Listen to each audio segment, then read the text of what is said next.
നമസ്കാരം. ഇന്നൊരു അടിപൊളി മാങ്ങാച്ചാറിൻ്റെ റെസിപ്പി കണ്ടാലോ? ഇതെൻ്റെ അമ്മയുടെ സ്പെഷ്യൽ റെസിപ്പിയാണ് കേട്ടോ. വീട്ടിലെ അനീത്തിക്കൊക്കെ ഏറ്റവും പ്രിയപ്പെട്ട മാങ്ങാച്ചാറാണ് ഇത്.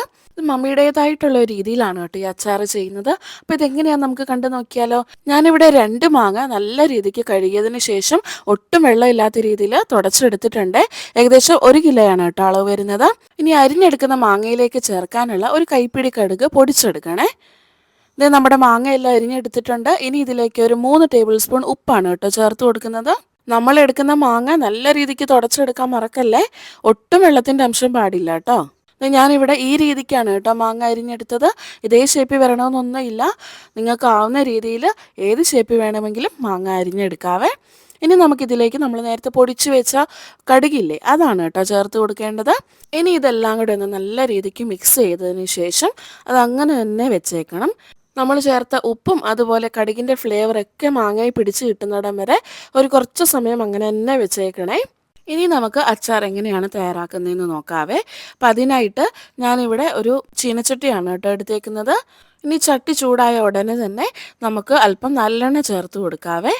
നല്ലെണ്ണ ചേർത്ത് കൊടുക്കുന്നതാണ് കേട്ടോ അച്ചാറിന് ഏറ്റവും നല്ലത്. അപ്പോൾ ഞാനിവിടെ ഏകദേശം 4 ടേബിൾ സ്പൂൺ അളവ് വരുന്ന രീതിക്കുള്ള നല്ലെണ്ണയാണ് ചേർത്ത് കൊടുത്തത്.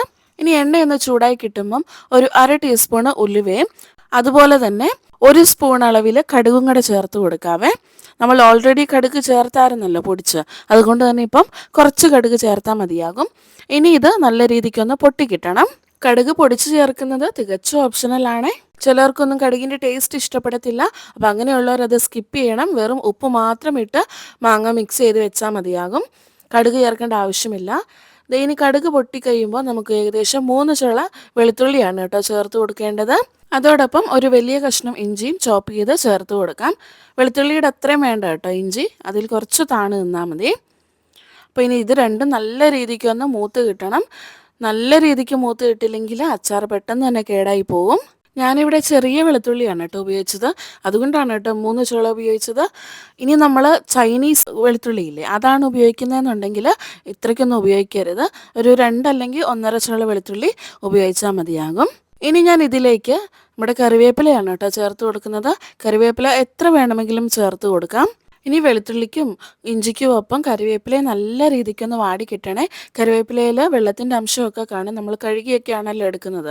അപ്പോൾ അതെല്ലാം നല്ല രീതിക്കൊന്ന് പോയി നല്ല രീതിക്കെല്ലാം വാടി കിട്ടിയതിന് ശേഷം നമുക്കിനി പൊടികൾ ചേർത്ത് കൊടുക്കാമേ.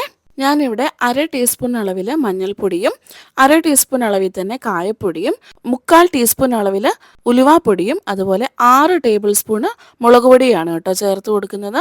നമ്മൾ പൊടികളൊക്കെ ഇടുമ്പോൾ ഫ്ലെയിം കുറച്ചിടാനായിട്ട് മറന്നു പോകല്ലേ, ഇല്ലെങ്കിൽ പെട്ടെന്ന് തന്നെ ഈ പൊടികളൊക്കെ കരിഞ്ഞു പോകാൻ ചാൻസ് ഉണ്ട്. ഇനി നിങ്ങൾ ബിഗിനേഴ്സ് ആണെന്നുണ്ടെങ്കിൽ നിങ്ങൾ ഫ്ലെയിം ഓഫ് ആക്കിയതിന് ശേഷം പൊടികളിട്ടോ നല്ലതായിട്ടൊന്ന് മിക്സ് ആക്കിയതിന് ശേഷം വീണ്ടും ഓൺ ആക്കിയാൽ മതിയാകും. അങ്ങനെ വേണമെങ്കിലും ചെയ്യാവേ. ഇനി ഈ പൊടികളെല്ലാം നല്ല രീതിക്ക് ഒന്ന് മൂപ്പിച്ചെടുക്കണം. കരിഞ്ഞു പോകാൻ പാടില്ല, ഇതിൻ്റെ പച്ചമണം മാറി കിട്ടിയാൽ മാത്രം മതി. ഇനി നമുക്കിതിലേക്ക് ചേർത്ത് കൊടുക്കാനുള്ളത് നമ്മുടെ വിനാഗിരിയാണേ. വിനാഗിരി ചേർത്ത് കൊടുക്കുന്നത് നമ്മുടെ മാങ്ങയുടെ പുളിക്കനുസരിച്ചാണ് കേട്ടോ. നമ്മുടെ മാങ്ങയ്ക്ക് നല്ല പുളി ഉണ്ടെങ്കിൽ വിനാഗിരി അല്പം ചേർത്ത് കൊടുത്താൽ മതി. ഇനി പുളി കുറവാണെങ്കിൽ അതിനനുസരിച്ചുള്ള വിനാഗിരി ചേർത്ത് കൊടുക്കണേ. ഇനി നോക്കി നമ്മുടെ വിനാഗിരി തിളച്ച് കഴിഞ്ഞല്ലോ, ഇത്രയാണ് കേട്ടോ വേണ്ടിയത്. വിനാഗിരി തിളച്ച് കിട്ടിയാൽ നമുക്ക് നമ്മുടെ ഫ്ലെയിം ഓഫ് ആക്കാം. ഇനി നമ്മൾ മാങ്ങ ഇടുന്നത് ഈ ഫ്ലെയിം ഓഫ് ആക്കിയതിന് ശേഷം ഈ ചൂടോടുകൂടെ തന്നെയാണ് കേട്ടോ, ആറിയിട്ടൊന്നും ഇടരുതേ. ഇപ്പം തന്നെ നമുക്ക് ഈ മാങ്ങ ഇട്ട് കൊടുക്കാം. ഇപ്പം നിങ്ങൾക്ക് കാണാമല്ലോ മാങ്ങയിൽ അല്പം വെള്ളമൊക്കെ ഉള്ളത്, നമ്മൾ ഉപ്പിട്ടിട്ടാണല്ലോ വെച്ചത്. അപ്പോൾ അതിൽ നിന്ന് ഇറങ്ങിയ വെള്ളമാണേ. വേറെ അഡീഷണൽ വെള്ളം ഒന്നും ചേർക്കാൻ പാടില്ല. ഒരു തുള്ളി പോലും വെള്ളം വീഴാതെ സൂക്ഷിക്കണേ, പെട്ടെന്ന് തന്നെ കേടായി പോവും. ഇനി ഇത് നല്ല രീതിക്കൊന്ന് മിക്സ് ചെയ്ത് കൊടുക്കാവേ. ഇത്രയേ ഉള്ളൂ, നമ്മുടെ അച്ചാർ റെഡിയായി. ഇത് തന്നെയാണ് കേട്ടോ മമ്മിയുടെ മാങ്ങ അച്ചാറിൻ്റെ സ്പെഷ്യാലിറ്റി. മമ്മി ഇത് വേവിക്കാറില്ല കേട്ടോ മാങ്ങ. നമ്മൾ കടയിൽ നിന്നൊക്കെ വാങ്ങിക്കുന്ന അച്ചാറിനകത്ത് മാങ്ങ എന്ത് ചെയ്യുന്ന വരെ തപ്പി നോക്കണം അല്ലേ, അത്രമാത്രം അലിഞ്ഞു പോയിട്ടുണ്ടാവും. ഇതങ്ങനെയൊന്നും അല്ല കേട്ടോ, ആവശ്യത്തിന് ഈ ചൂടി കിടന്ന് വേവുകയും ചെയ്യും. എന്നാൽ ഒരുപാട് അങ്ങ് അലിഞ്ഞു പോകത്തുമില്ല. നല്ല അടിപൊളി അച്ചാറാണ്. എൻ്റെ അനിയത്തിയുടെ ഫേവറേറ്റ് അച്ചാറാണ് ഇത്. അപ്പോൾ നിങ്ങളെല്ലാവരും ഇതൊന്ന് ട്രൈ ചെയ്ത് നോക്കണേ ഈ രീതിക്ക്. വേറൊരു കാര്യം കൂടെ, നമ്മളിത് കുപ്പിയിൽ അടച്ചു വെക്കത്തില്ലേ, അപ്പോൾ കുപ്പിയിൽ അടച്ചു വെക്കണമെങ്കിൽ ഇതിൻ്റെ ചൂട് മൊത്തത്തിലൊന്ന് മാറി കിട്ടണേ. ചൂട് മൊത്തം ആറിയതിന് ശേഷം മാത്രമേ നമ്മൾ കുപ്പിക്കകത്ത് അടച്ചു വെക്കാൻ പാടുള്ളൂ. ഇല്ലെങ്കിൽ ഈർപ്പം വീണിട്ട് ഇത് പെട്ടെന്ന് തന്നെ കേടാവാനുള്ള ചാൻസ് ഉണ്ട്. അച്ചാറ് കാണുമ്പോൾ തന്നെ വായിൽ വെള്ളം ഊറുന്നല്ലേ. അപ്പോൾ ഓടിപ്പോയിട്ട് ഈ അച്ചാറൊന്ന് ചെയ്ത് നോക്കണേ. നല്ല അടിപൊളി ടേസ്റ്റാണ് ഈ അച്ചാറിന്. ഈ അച്ചാർ മാത്രം മതി കേട്ടോ കഞ്ഞി കുടിക്കാനായിട്ട്. അപ്പോൾ നിങ്ങൾ തീർച്ചയായിട്ടും തയ്യാറാക്കുമെന്ന് വിചാരിക്കുന്നു. അച്ചാർ ഉണ്ടാക്കിയതിന് ശേഷം ഇഷ്ടപ്പെട്ടാൽ കമൻറ്റ് ചെയ്യാൻ മറക്കല്ലേ.